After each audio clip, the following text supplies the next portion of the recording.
My father has always been especially sensitive to paranormal events. Although he would never say he fully believes in ghosts, after what he's seen, it would be impossible not to think they might really exist. This is one of his ghost stories that especially scared me when I was younger. Even now, I love to listen to him tell it, and I'll do my best to tell it the way he does. From this point on, it will be first person from his point of view. When I was 26, I had a job that was about a 30-minute drive from downtown where I lived in my apartment. It was a beautiful drive with winding roads through a wooded area. It went past old houses and farms. It was green, lush, and picturesque. There was also a very old cemetery, huge, that I drove past. It took a good 2 minutes, going about 50 miles an hour, to get through the whole thing. It was ancient and actually pretty interesting, but I never paid much attention to it. Normally, I would get off work about 5 and be home between 5:30 and 6. One night though, I stayed late because it was one of my coworkers' birthdays. It was about 9 when I left the office and I started my drive home. When I turned the bend that brought me past the border of the cemetery, I could see someone standing by the side of the road up ahead. Normally, I wasn't one to pick up strangers in the dead of night out in the middle of nowhere, but there was some voice inside my head compelling me to stop. So I did. As I got closer, I could make out that the person standing there was a young girl, maybe 12 or 13. She was beautiful and looked very sad as I pulled over and rolled down my window. The girl was wearing a white dress. It looked old, probably from the early 1900s. Her hair was dark, not quite black, and had been pulled back, although it was falling out and a few strands fell in front of her face.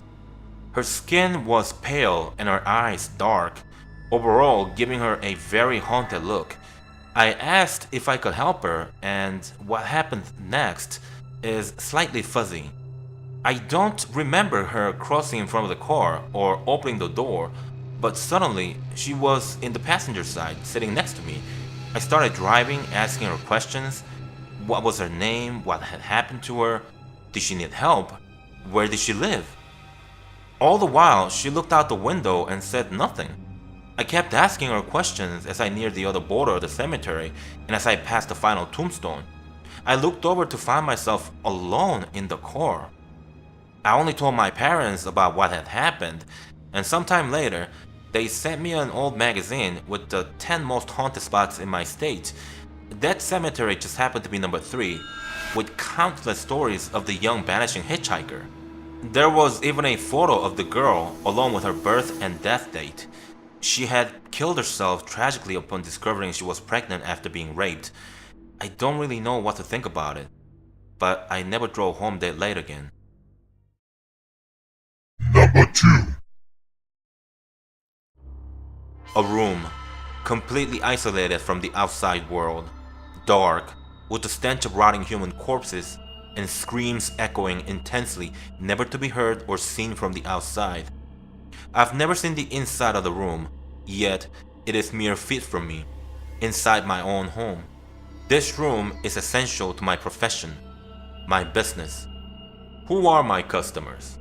Mothers, who don't want to be mothers for long. I live in a very poor country, in a equally shit city. If you manage to get pregnant, be it by rape or dumb decisions, this fucking city is the hardest place to raise a newborn. Most people simply don't have enough food or time for a baby. Can't raise the baby, few have the money for a doctor's appointment. Baby will die somehow. There are several options on the table. I present the best one. Could leave the baby in the forest, but you'd hear the screams while running from it. You could kill it with your bare hands, but you definitely just kill yourself in the future. Not getting caught is also very hard. Customers paid me a small fee for a simple job. Benefits of my service is total secrecy, and the act is performed painlessly for the customer. I have yet to get caught doing this. My family has been doing this for years. There is one way into my special room, a small slide that traps anyone inside the room. Just by letting go, Your baby is gone within 1 second and will never be seen or heard again. Hidden forever. Nothing other than the babies themselves are in the room. I've never seen the scene myself, but I dream of it every fucking night. And if I let myself imagine how it is inside for 1 second, I can't explain the dreadful feeling. Lucifer would pity me. No matter how hard I tried not thinking about it, the dreams keep reminding me. Baby gets dropped into the room. It doesn't die right away. It screams on a pile of corpses with other refused screaming babies that have been there in agonizing pain and fear for what seems forever. Sometimes in my dreams I am inside, laying on top of them all, screaming harmony of countless doomed babies, destined to have the same future as their dead brethren. I don't know what the dead babies smell like. Can't imagine it being pleasant. It has taken an extreme toll on me. I thought I would do anything to survive. The guilt, however, is too strong. I must repent. As I have tortured my children, I will torture myself. After I have posted this, I will slide down into the room. I will not kill myself once I am inside.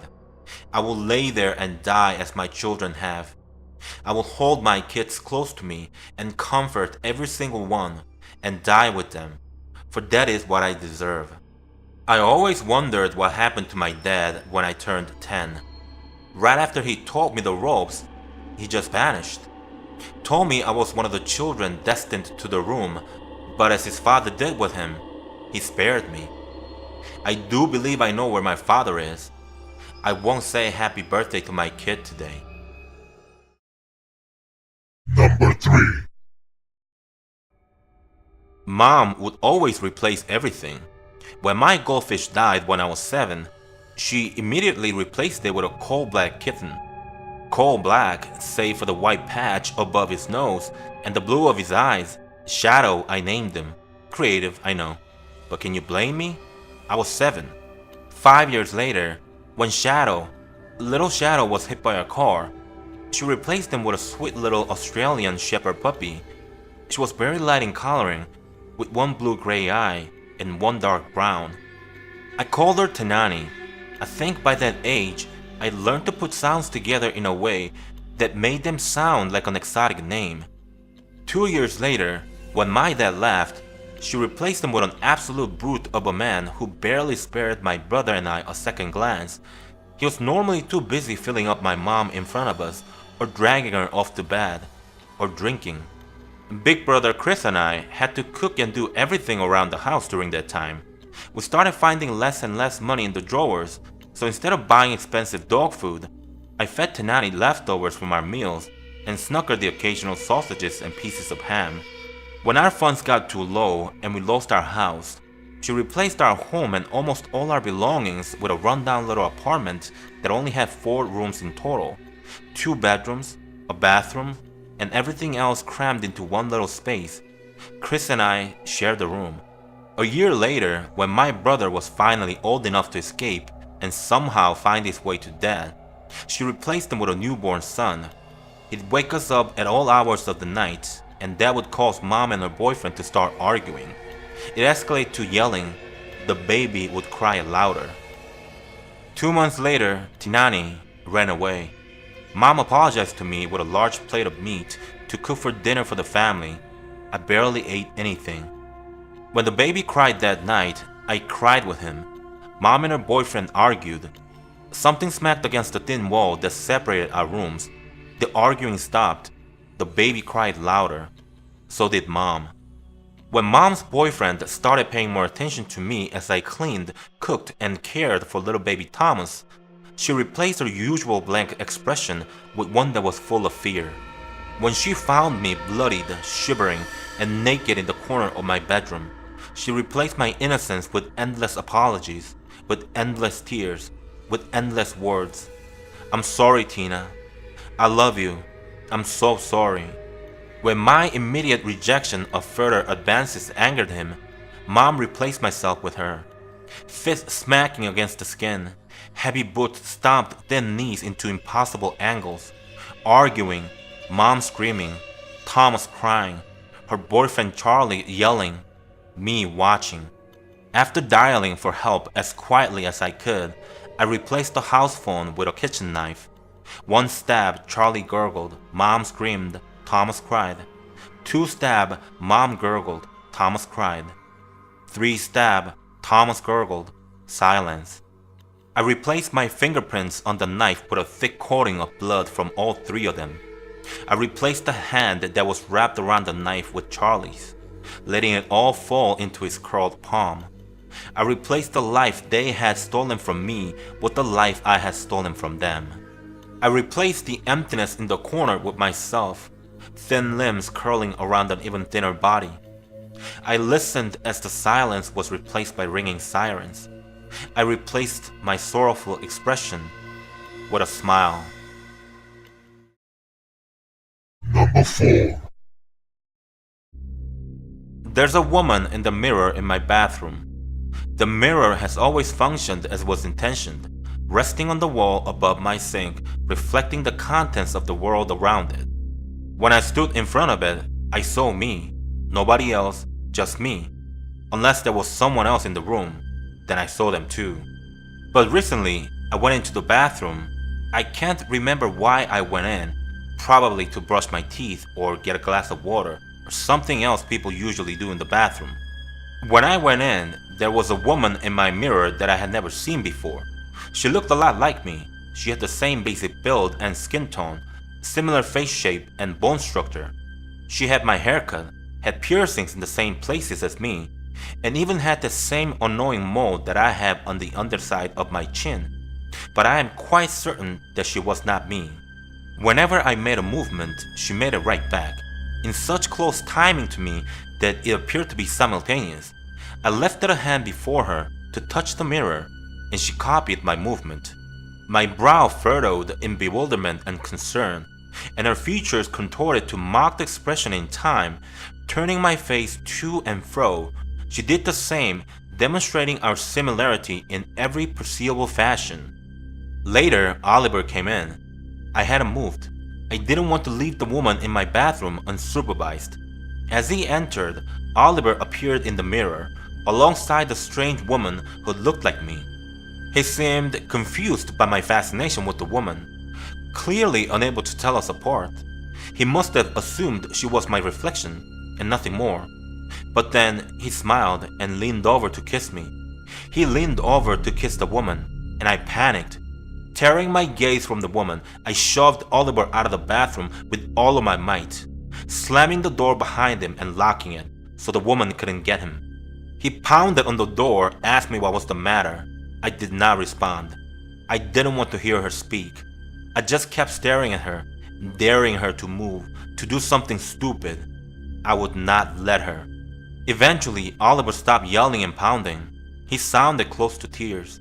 He asked me to respond to him, and I didn't.